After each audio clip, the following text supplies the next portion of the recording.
We would like to introduce our first speaker, Daniel Assisi, who will talk about the dynamics of prayer and the law of attraction.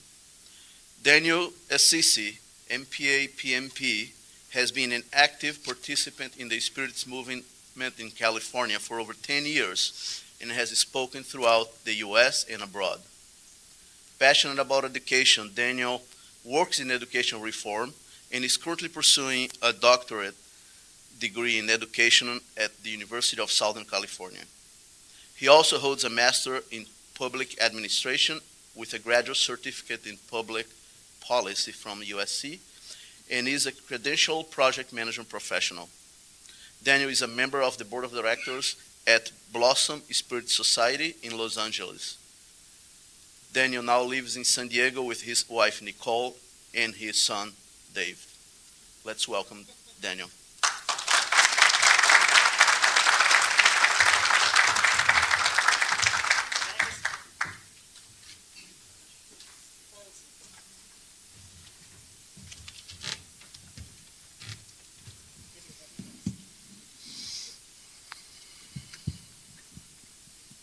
Good morning.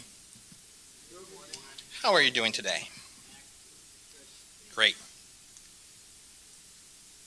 I have the joyous opportunity to start us off today talking about prayer. Prayer is a very interesting thing, isn't it?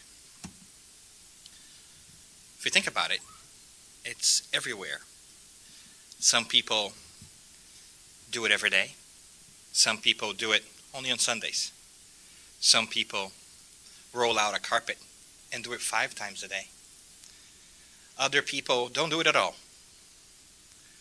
Some people go to churches to pray. Others go to temples. Others still to synagogues. Others still go to the forest. Some people do it at home in the shower.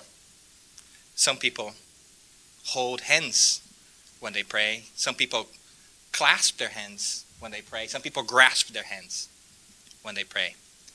Some people take their hats off to pray. Some people put a little hat on to pray.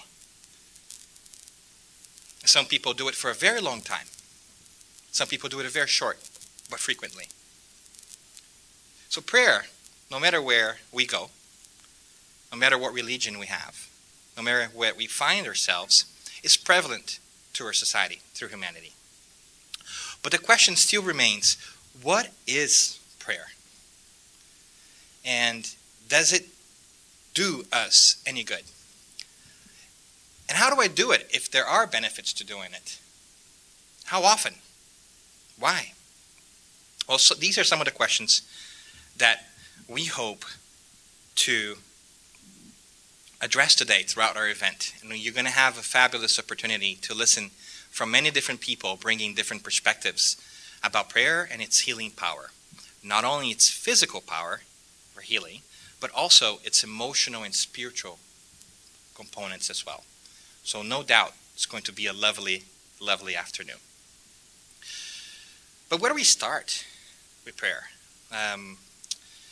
So I figured that to talk about prayer, what I would really love to do is to talk about water crystals, wine glasses, radios, water tanks, nuns, and boats.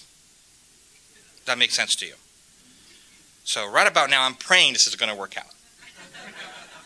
But I'm going to need your help to go through the process.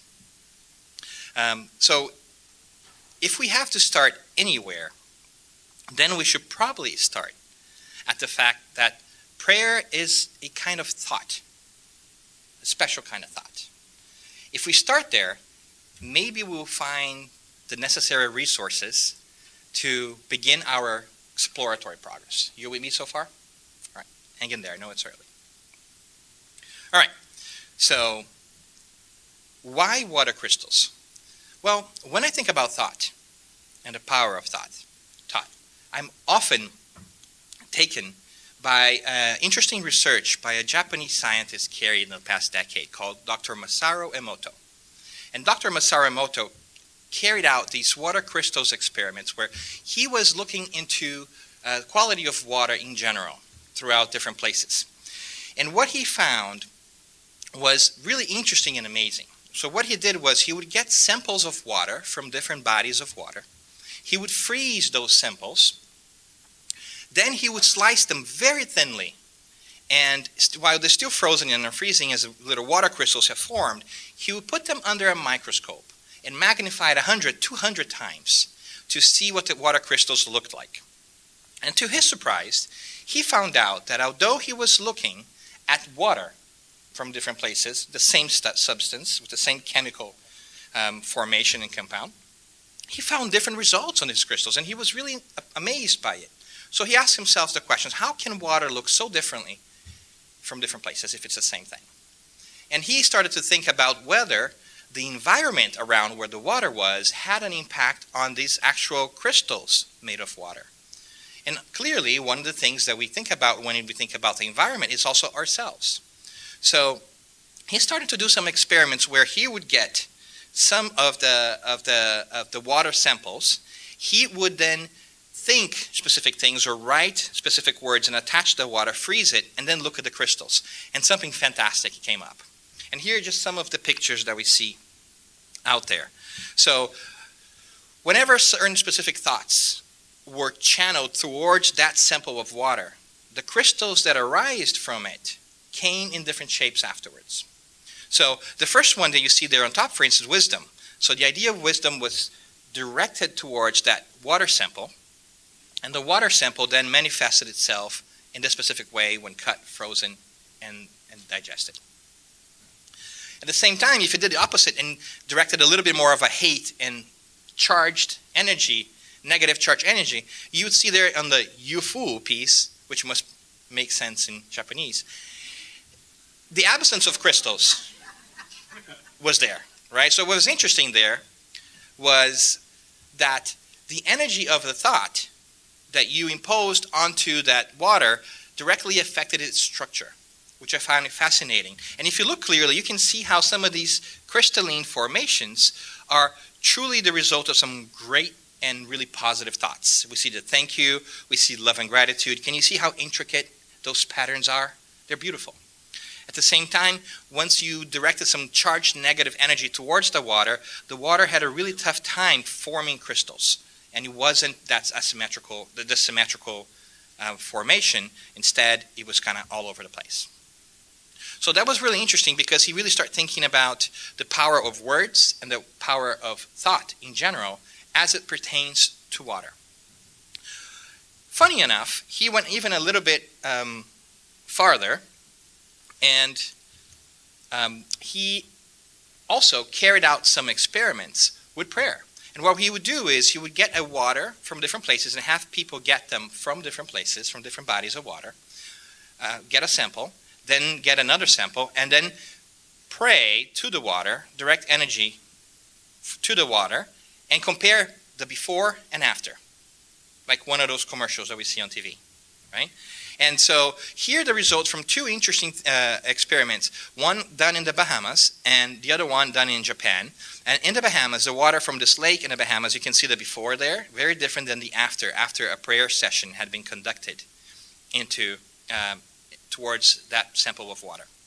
And in Japan one, you can also see how the before picture on the left for the Fujiwara Dam, I believe, was very different from the final one on the right. And the interesting thing too is that the second one was a Buddhist prayer. So we also see a difference in sectarian religion belief and approach, but the results being the same, which I find fascinating. And when we look at that then, you also see some beautiful ones about truth and concepts of eternity on the left side. But what is really fantastic about this research and how it impacts us in our quest to better understand prayer is the fact that we realized that we are energy transmitters, that we are people emitting these thoughts that affect water. And if we take into consideration the very simple fact that we ourselves are made of more than 75% water in our bodies, it becomes very clear that not only are we affecting ourselves, but we're also affecting others with our thoughts. So everyone here affects everybody else.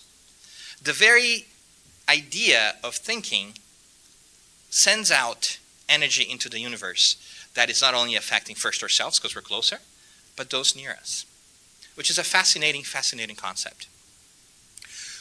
So in that sense, if you indulge me, we can do a simple exercise of improving our own water molecules. Why don't you turn yourself to somebody on your right or left side, introduce yourselves, and earnestly say, thank you. Thank you for being here.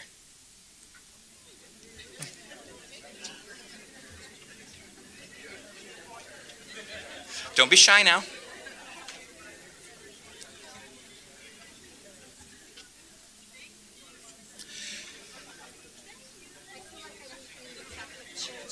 This social experiment is also very good because later on during lunchtime, now you made friends. And you know where to sit. But the interesting concept is what you've just done is literally transmitted your thoughts into somebody else's water molecules, according to Dr. Masaru Emoto. And in that sense, you have empowered them to become true crystals of light. Little things we do every day, isn't it? But at the same time that we talked about water crystals, the next necessary step, of course, is to talk about wine glasses, right? And when I talk about, when I'm really talking about wine glasses, what I mean by that is really to talk about resonance and affinity. And this is a fascinating concept for me. So let's talk about resonance in the concept of physics, right? We probably have heard this before. And that's where the glasses come from. If we look into it, in physics, we see there is this concept of resonance. And what is resonance? It basically is the idea, the concept, that every single object out there has its own natural frequency or its resonant frequency. And that frequency depends on the material which the object is made, the shape, and the size of the object. So every object, everything out there has a specific frequency. But what is really interesting about resonance is if you expose that object to the same frequency that it emits, if you get close enough to it, a very interesting phenomenon happens. These waves, this energy kind of comes together in such a way that those objects start to shake and move and rattle because it takes very little energy to excite them. It's kind of like a meeting of minds where they're so alike that they kind of potentiate each other. So you find that it takes very little energy to make that object move. And we might all have seen that in our swings in the playground, right, when we were young. If you think about a swing and the pendulum going back and forth, you put your legs out there and so forth, and slowly you kind of get going. But when you're pushing somebody, right, you also know this. If you get them going, to push a kid, or even a grown-up, or grown-up kids, all you have to do is push it just right at the right time, a tiny little push, and they will keep going. So that frequency of your push, it's really important. If you get that frequency wrong, what's going to happen? Either the swing is going to run into it, a mighty unhappy accident may happen, or if you do it too late, you might not get it at all, and the swing will lose momentum.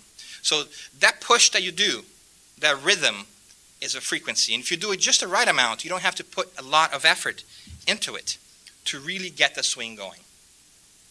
Another example is our wine glasses, after all. We probably have seen or heard about them shattering at a specific frequency.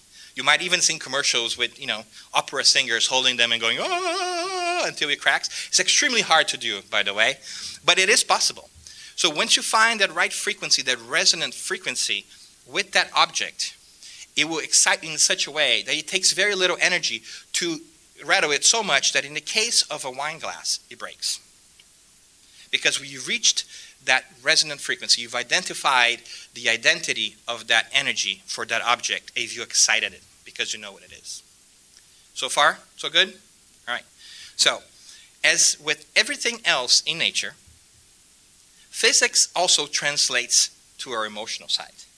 So if we look into our emotional resonance aspect, we'll see that this concept of resonance is also true. If I were to ask you, do you want to grab some coffee? And this is rhetorical, people. Don't leave right now. But if I were to ask you, do you want to grab some coffee? I can say, hey, does that idea resonate with you? Have you heard that expression before? Straight out of physics, right? You may say, you know what? I'm not really a coffee drinker. So sorry. I really like tea. I'll pass. Or you can say, you know, great, I love coffee. Let's go get some coffee. But not right now. And what happened there? So you established the resonance with a person. You've identified a commonality with a person, right? So we also say that we are on the same wavelength. Another concept straight out of physics, right? Because we both like coffee, now we have something in common, and we go to our coffee shop, we stay there, we talk. In the beginning, it's kind of always awkward, right? But we make that effort, and we develop that commonality. If we were to do that over and over again and meet there every Friday for coffee, it would become easier to talk to each other. We already know that we like coffee. Maybe we know which coffee we like. We'll have something to talk about. It will become easier. And if we do this over time, this resonance becomes affinity, right? So in that sense, resonance is this commonality between things. And if you do it long enough, if you have constant commonality, constant resonance, it develops into affinity. You don't have to do that anymore. You don't have to try to be nice because you already know each other. You already know which coffee you want to. You have things to talk about. It's a lot easier because you're already on that frequency, on that same wavelength over and over again. So far, so good? Okay. So the interesting thing about resonance and affinity is that now that we know that we can establish this common pattern with people emotionally, and if we do that over time, we develop affinity, we start thinking about other perspectives too. I'm reminded of Aristotle here who says, we are what we repeatedly do. We are what we repeatedly do, and that is true. If we go to that coffee shop frequently, then we are coffee drinkers because we do it over and over again, right? So it's interesting to know that. In fact, he goes and tells us something else further. He says, excellence then is not an act, but a habit. If you want to be great at something, you need to do it over and over again. You need to establish affinity with that piece. And the way to do it is to resonate with it first, right? And then develop that affinity. But it also helps us to know who we are. And I'm also reminded by a passage in the Gospels, in Matthew and in Luke, where Jesus says, for where your treasure is, there your heart will be also. Whatever it is that's in your mind that resonates with you, that you are attracted to, that's where your heart is. That's who you are. So the question that naturally arises from all of this is, what do we do repeatedly? Who are we? Because you see, sometimes we have a very different definition of who we are. We think we are this and that. But if we look carefully at our actions, we may not be who we think we are. So one great way of checking that is asking yourselves, what are we doing? Maybe I think I'm a very kind person. But you know what? I look back and today on the way here, I wasn't so nice to the cab driver. And I wasn't so nice because I was late to the hotel person. So my actions are betraying the concept that I have in my mind that I'm a kind person. So I need to pay attention because my actions are helping me understand that the affinity I think I have might not be the one I have. So looking at our actions really helps us determine who we are if we don't know who we are or if we're struggling to find out. And that's very important. But, so hang into that thought really quickly, right? So now that we know that our thoughts have power and that we can influence other people and that we can develop that resonance to connect with people and over time it becomes affinity and that our actions determine who we are, sometimes we get a little bogged down and we discover that we're not as great as we thought we were. But in that case, we have good news. Your thoughts have power. We go back to Dr. Emoto again, right? The fact that our thoughts have power means that we have the ability to change ourselves, to influence ourselves, just like you did here earlier, saying hello to every person. If you think you're not a kind person, 10 minutes ago, 5 minutes ago, you were very kind to somebody right beside you. So you started on the path to developing a resonance with the idea of kindness, so that eventually you become kind and happy, which I'm sure you all are. I'm just using as an example. But, so if you think that we are all transmitting thoughts, and we're all receiving thoughts, we're not that different from a radio, right? That's tuned into a specific frequency, that affinity that we have. If we don't like the radio station that we are tuned into, we can change it. It takes that effort. It takes you to the resonance, connecting with a different radio station and staying there. You see, because our mental radios, we can change them to another frequency, but because we have affinity with our current frequency, it kind of tries to come back to our frequency. So we have to constantly be trying to resonate with a different frequency until it stays there. I have a friend, for instance, that told me a funny story. He said, I'm having a really tough time sleeping at night. You know, and I've seen him, and he's got this eyes, he hasn't slept in ages, and I'm having, a hard time. I can't really sleep. And so he's been telling me about a couple of weeks, and eventually I ask him, hey, what are you doing at night before you're going to sleep? And he says, well, I'm a musician, so I always play my hard rock guitar right before I go to sleep. No joke. This is not a story that I made up. And I said, have you thought about the possibility that maybe the hard rock guitar playing before you go to sleep might be exciting you a little bit, and that might make it hard for you to sleep? Maybe do that at different parts of the day, or maybe try to play a different kind of, soothing guitar music, harmony-oriented, so that you can more easily go to sleep, right? It's a matter of changing our frequency. So if he changed his frequency from playing hard rock, heavy metal guitar before going to sleep, it's possible that he may be able to sleep better, right? Simply changing. The question is, we need to change it and keep it there, right? And that's what we say, you can choose a better station. You can choose a better station for your life if you're not happy with where you are, if you want to do something different, if you want to improve yourself. But you got to stay tuned in to that new piece. If you want to dance to a new tune, you can. You just have to focus on it, let it resonate with you, and stay at it. So far, so good? All right. But you can say sometimes, oh, but it's so hard.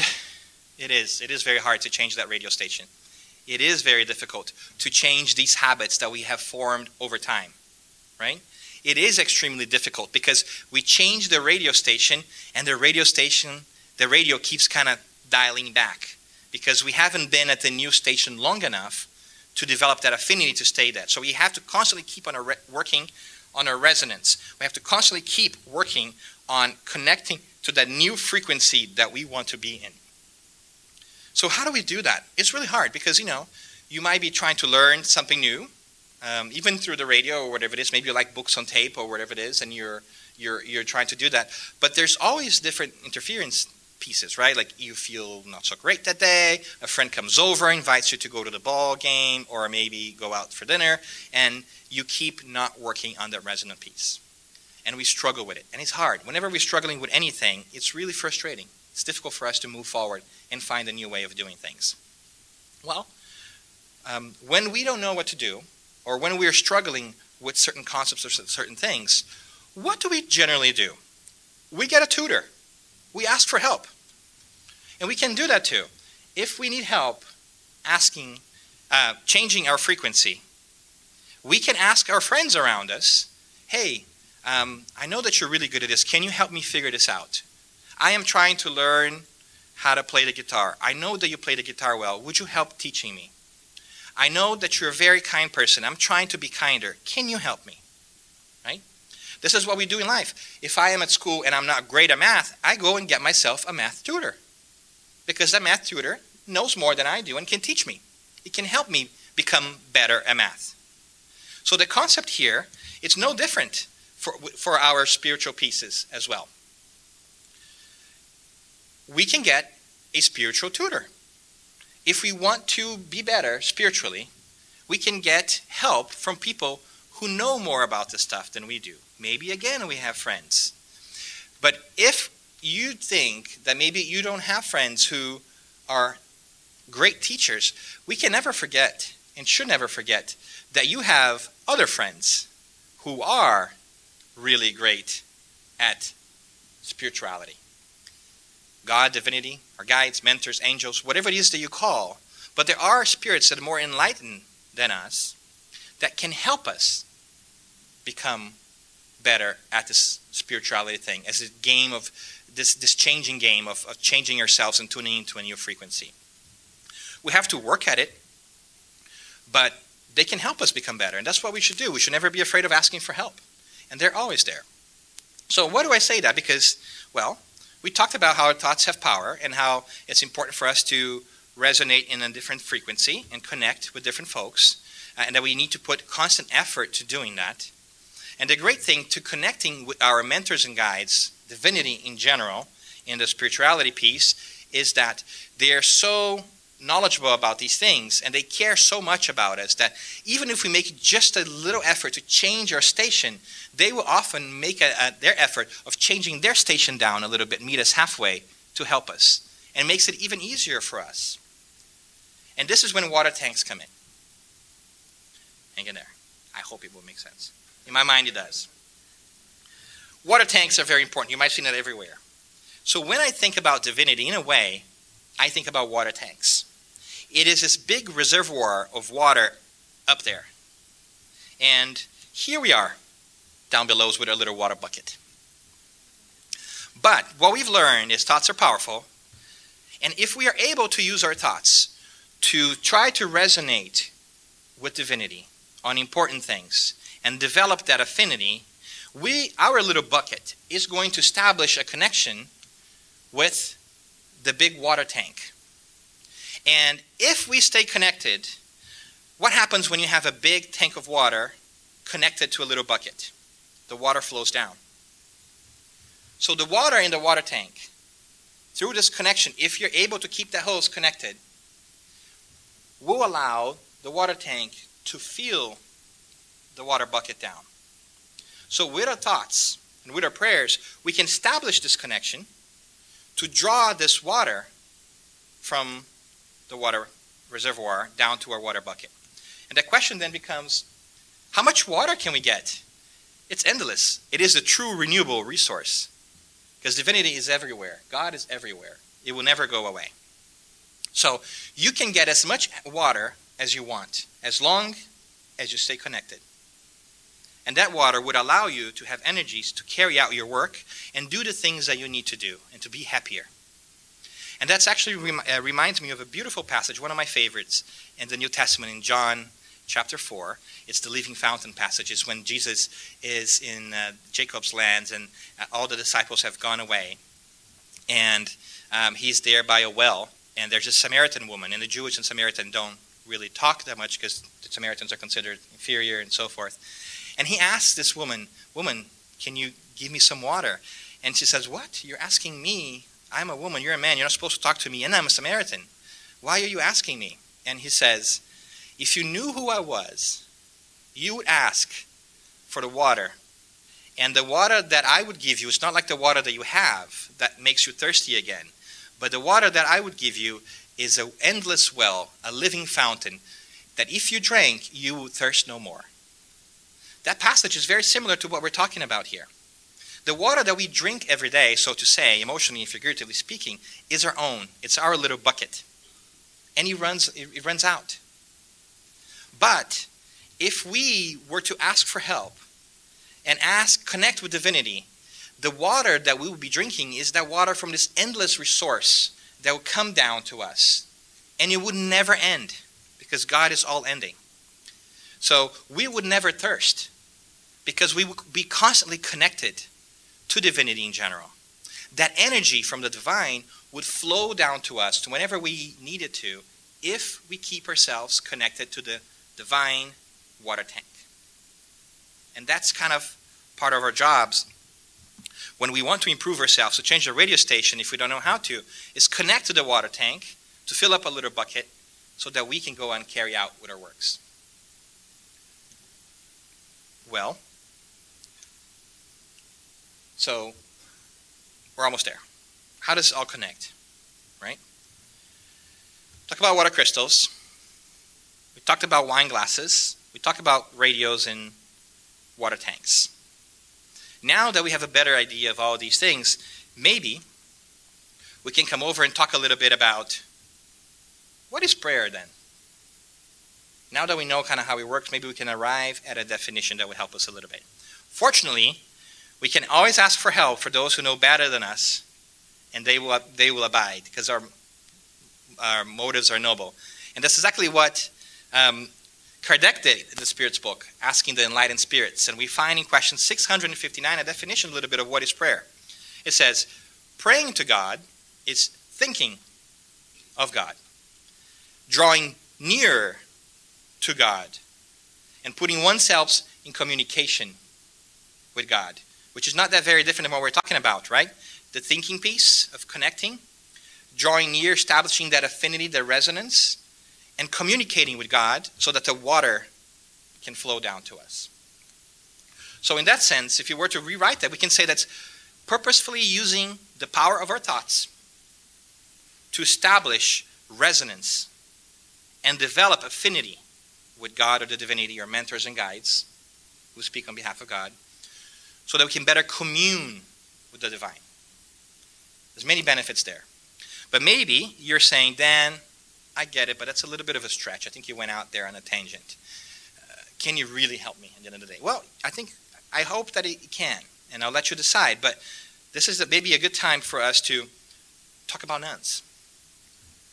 So I'm very happy nun there, as they always are. Nuns love neurotheology. I just made that up. But what I really want to talk about nuns is a study done by a scientist called Dr. Andrew Newberg. And you can read about this experiment in a book called Why We Believe What We Believe. Dr. Newberg is a professor and director of research at the Myrna Brain Center of Integrative Medicine at the Thomas Jefferson University and Hospital. And he is particularly interested in studying the effects of theology, of thinking about God, in our brains, neurotheology. So what kind of effects does religion and perception of God have in the brain, right? How do we think about God, and can God influence our brain back? And he found some really interesting things. He conducted some experiments, some SPECT experiments, which are the single photon emission computed tomography, and I had to write it down because there's no way I was going to remember this. But the idea here is simple. He got a bunch of Franciscan nuns, and he brings them into the hospital and put into the machine where they're going to take a picture of their brain activity. And so they hook them up to a little IV, and they put a little tracer compound in them. The compound goes into the blood, and then it stays, at the time that it goes in, it stays in the brain at that time. So you're able to map how much of the brain was being used and what areas were being used at that particular time. It's kind of taking a snapshot of your brain in one point in time. So he did that with them when they were just in the day-to-day piece. And he did that also when they were engaged in a practice of what's called centering prayer, right? And so he got all these nuns and took these pictures of nuns and also Buddhist monks and people that meditate. And you know what they found out? Do you want to go into the nun's brain? It's probably the only chance ever you're going to get to go into the nun's brain. Let's do that. Let's go into the nun's brain. The research findings are interesting. Here's one picture of that, and just one because there are many, but on the left side, you will see a picture of two brains, right? A baseline scan, which is when the nuns were not praying, and on the right side, when they were praying. And the red there means increased blood flow. So the more red, the more blood flow. The more green and yellow, the less blood flow at that particular point in time. And what he found studying these nuns was that while they were at prayer, some interesting things happen. For instance, this picture here is the first example there. And the back, on the right side, do you see how there's not, on the right side of the picture, there's not a lot of red? Right? So the blood flow, if you look at the left, looking at the right, it decreased from the left to the right. So during prayer, blood flow to that part of the brain, the superior parietal lobe, which is a very fancy name for you to throw around in conversation circles and parties, is the area, I am told, that in the brain is responsible for the orientation of the brain, the sense of time and space. It also gives us an idea of self. So during prayer, blood flow was not present there, which means it could explain why some people experience a sense of timelessness and disconnection from oneself and connection to bigger things. Because the brain is literally working differently. Isn't that fascinating? I find it fascinating. Also, some other interesting results on this whole thing was that the baseline here in the front of the brain also showed different things in the prayer scan. There was also an increased activity in other scans show that of activity here in the front of the brain, which is the frontal lobe that relates with focus and also with the ability to make good decisions that are based on cause and consequence. So the more you pray, the more you are focusing on that area, which is helping you make better decisions, on the long-term decisions, which is really interesting. Also affected the limbic system, which is really their emotional piece. There was a response of extra activity that could explain the extra emotions that we feel, as well as increased activity in the thalamus, which is the central part of the brain that kind of coordinates all the other things together, kind of like a switchboard of the brain. So there was also firing in all kinds of different ways, which I thought it was really interesting. Another study, not done by him, but he talks about that as well, done with Carmelite nuns, different kinds of nuns altogether. Yes, there are different kinds of nuns. And it also showed increased activity using a different technique in the stem of the brain, this part here in the back, that connects the brain back to the rest of the body, the nervous system. So there's also potential indication that what happens in the brain while we're praying through the stem also makes its way back to our physical body, all the benefits that we see during prayer. Okay so far?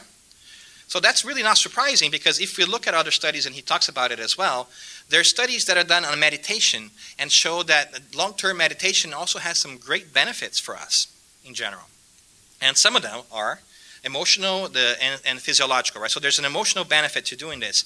Over time, it's been shown to increase your emotional stability, so you don't fluctuate that much between emotions. And also, it's also been correlated to positive building of empathy. People who do this become more empathic over time. In terms of body, physiologically speaking, all of this has also been correlated with decreased blood pressure and heart rate, which are good things, so that we are less anxious, right? Increased serotonin and dopamine levels in the brain, which are those happy hormones in our brain, the substances in our, sorry, not hormones, the substances in our brains who help us trigger happy things, and also at the same time decreased some of that levels for cortisol and epinephrine, something. Norepinephrine. Say that really quick 3 times. Which are the stress hormones that are created, right? You practice these words, and when you're doing that, it works out great. But when you're over here, it doesn't work so great. Need to develop more affinity with that word. But in short, over time, what we really see is people who practice meditation in different studies have shown to develop a thicker frontal lobe, which is a very important part. It's about focus and cause and consequence and making good and bad decisions. And so, I don't know if you know this, but the frontal lobe is one of the last things to develop in the brain. So teenagers often behave the way they do because the frontal lobe is not developed. So they don't have really, I'm not making this up, this is actually true. So they actually have a tough time making cause and consequence decisions and making good decisions, right? So work on your teenager's frontal lobe. That's what you want to do. But over time, besides the thicker frontal lobe, the thalamus, that little switchboard of the brain, also develops differently. So there are physical consequences to prayer and meditation. So we're not only talking about the emotional piece, which is probably the most important one, it makes us feel great, but there are physical things. So the act of praying also changes your brain, physiologically speaking, as you can see the results. So your physical brain is being changed little by little as you pray. And if you do it over time, these changes can happen too. So it's not just a hocus-pocus piece of, oh yeah, I feel great, water, reservoir, nuns, oh, this sounds great. There's actually physical evidence that shows that your brain changes as you engage in this kind of activity, which is a benefit to you. So, all that to say that we have a chance to have looked at water crystals, nuns, wine glasses, water tanks, radios. We saw how prayer works. The fundamental question that sticks with us then is, now that we know, should we pray? How should we pray? Now that we know all these things, what do we really use it for? How do we do it? Well, we learn about the importance of thoughts with Dr. Emoto, right? And we also learned that it's not about the words that we use, but it's the intentions. So when we pray, thoughts and feelings are powerful. We don't need specific words. We don't need to say these words to connect with God. What we need is to develop that resonance, use our power with our brain to connect with the water tank, right? So no special words are needed. You can do it with whichever way you want to. It's important that you do, though. We also learn that resonance and affinity are different from person to person. Everybody has their own frequency at which they vibrate and they connect with. So if that's the case, there is not one specific frequency or one specific formula that will work for you. Everybody is different. So you must find your own way of doing this. You must find your own frequency to connect with God. And that's different to all of us because we're all different. We all have different sizes and shapes and different compositions and so forth. So it's important that it be an individual sport. Prayer, to a great extent, is an individual sport as well. And it's very important that we keep connecting to draw on a divine energy, that we keep filling our bucket from the water tank. And the only way to do it is if we do it constantly. Otherwise, our little bucket will run out of water. And the research that we just saw from Dr. Newberg and others also points to the fact that there are long-term benefits from doing it. So doing it constantly over a long period of time is sure to yield many benefits to us. So prayer is an extremely important piece when it comes to all that. But we're not done, almost. Hang in there. I know you're praying to get out of here, but hang in there. But how do we fill this bucket, right? How should we use prayer? And why are we doing this? Why are we filling it bucket? Should I just ask for, I want a new car? Right? Is that where your treasure is? Is that where your affinity is? Well, the Spirit's book also tells us, in question 661, that good deeds are the best prayers, for deeds are worth more than words. So if we're just going to keep filling our bucket to have a full bucket, and we're not going to use that water to put out any fires, then we're doing very little. We need to use that fuel that we are getting for something. And we don't use that just for words. We use that for changing ourselves, for trying to change our frequency, for trying to help the world change its frequency too. So it's important for us to understand that when we are connecting with God and asking for this water, we are asking for things that are meaningful, that would allow us to change our frequency and be better people. So if we are struggling, I don't know, maybe with making ends meet and we're struggling with rent, asking for, God, please help me find the money to pay for rent, it's probably not as effective as, God, please help me brainstorm about ways in which I can overcome this situation so I can find the money myself. Now, let me go out there and look for a job. Right? So the actions of what we ask is important because it allows us to fill up our buckets. Because otherwise, we'll be doing this effort of asking for things and we're not really using it, which means our buckets are full of our old stagnant water. And if it's full of that old stagnant water, new water cannot come in. We have to empty that out. Right? And I'm always reminded of this beautiful passage in Matthew too. I'm very quotey today, I know.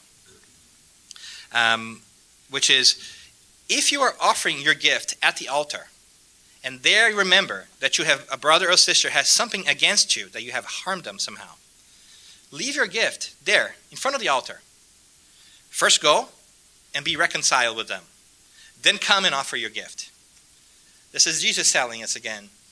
If you're coming to the altar to pray, if you're going to pray, and you remember that you've done something wrong, that you need to change, go and change, do it now. do it through your actions. Then come back here and pray. So it goes back to the idea that we see in the Spirit's book, 661, that good deeds are the best prayers, that action is the best prayer.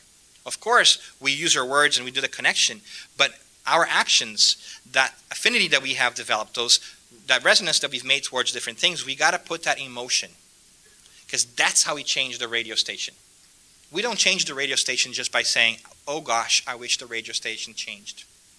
You have to reach out there into the knob, wrestle with it, and make it go to the new station, right? So in that sense, ready for another quote? Can't resist today, I'm very quotey. It's a beautiful quote by St. Ignatius. Pray as if everything depends on God, then work as if everything depends on you. We pray, we connect, we draw that resonance and that affinity so that we can fill up our buckets. Then we get our buckets, we go out there, and we toss them into the fires of life in our own passions. Very poetic today. Right? It's important for us to do that. And if we do that, then it makes a lot more sense. And that's the reason why we talk about all the things. But wait, you forgot about the boat. Oh yeah, the boat thing. What I really want to talk about the boat is that it's a very simple concept. A rising tide lifts all boats. If we fill our little buckets with that energy, we are, with our own thoughts, already influencing other people around us. And if they do that as well, all of us, all our buckets get filled. So all the boats, whether they are in the shore, stuck in the mud, or if they are in the ocean, would rise together. So that when we fill our buckets, the tide that we're bringing about with this water, this reservoir that gives us water from high above, will benefit not only us, but everyone around us. A rising tide lifts all boats. When you work towards improving yourself and changing yourself, you are contributing to the world to become a better place. And your very example, your very energy will permeate and will help every other person out there to rise their own boats too. If you're stuck in the mud, soon enough, the tide will rise and lift you out. If you're already in the ocean and things are okay, you'll be lifted even higher.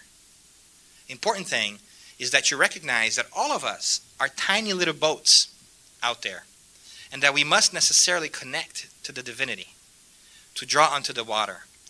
Because when all boats lift, what a truly beautiful and gorgeous day that will be. And that's really ultimately what we are thinking about here.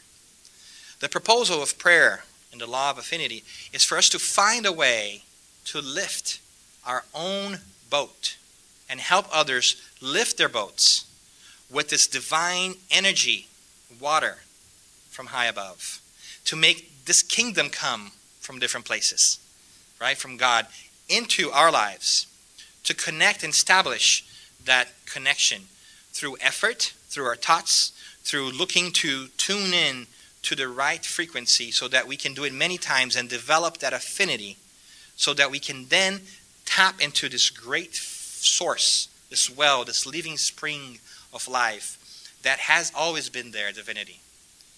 And the hose, which we can equate to our mentors and guides and the Christ, have been calling us and waiting on us to come and fill our buckets so that we can carry out our work. And so what we hope to do throughout the day today is to remind ourselves that our thoughts are extremely powerful, as we saw with the water crystals. That how we use those thoughts, how we tune in and broadcast to things, really depends on where we are focusing and putting our energy. And that's the resonance piece. And that if we do focus and put the energy onto the right things for an extended period of time, it will become easier. We'll develop habits. And that's the affinity that we're talking about here. And if we do that, and if we do develop this affinity and ask for help for those who know better than us about how to become better spirits, we will then feel this energy come to us, this water trickle down from the divine reservoir that's always there, has always been longing for us to tap into it, so that we can take that down and learn how to change our own station, how to tune into the world. And the way to do it, the best way to do it, is through true prayer, where we connect with God and we ask for that, and we put that into action. Action is where it is. And as we gather ourselves and roll ourselves into action,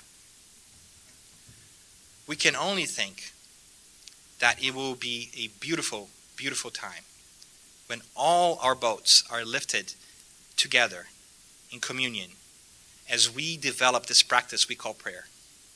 Because prayer is for us, sure, and there are great benefits for us, but there's benefits for everybody else too.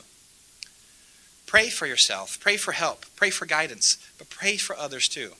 Pray so that others may have guidance. Pray so that those who help others can do a better job at helping others, because it could be us. Get the connection going mentally that starts with your brain, so that you can tap into this universal source that is love, that is God, so that it can come down to you. And I guarantee you that even if you're the vessel just transmitting, passing that water down, there will be some water left with you. Even if you're just shuffling that water somewhere else, even if you're just a hose, there's always water left, some drips in there. And it will feel great, and it will feel beautiful, and it will feel wonderful, not only physiologically, as we spoke about our physical bodies get transformed by this, but emotionally and spiritually we will change. And that's the invitation that's been resounding for thousands of years now. That is often best placed in the mouths of the Christ when he says, if you knew who I was and you tapped into me and asked for water, I would give you a water that if you drank, you will never thirst again. So the invitation that we hear throughout the day, throughout the times, is let's do that. Let's tap into that great energy. And my sincere prayer today is that all of us, that all of you, may find the fortitude, the right time, the right place, and enjoy each other, and be open to developing a new connection, a stronger connection with God from this day forward, so that you could be happier. Because when you are happier, I will be happier. Everybody else will be happier. So may God bless you and inspire you in everything you do.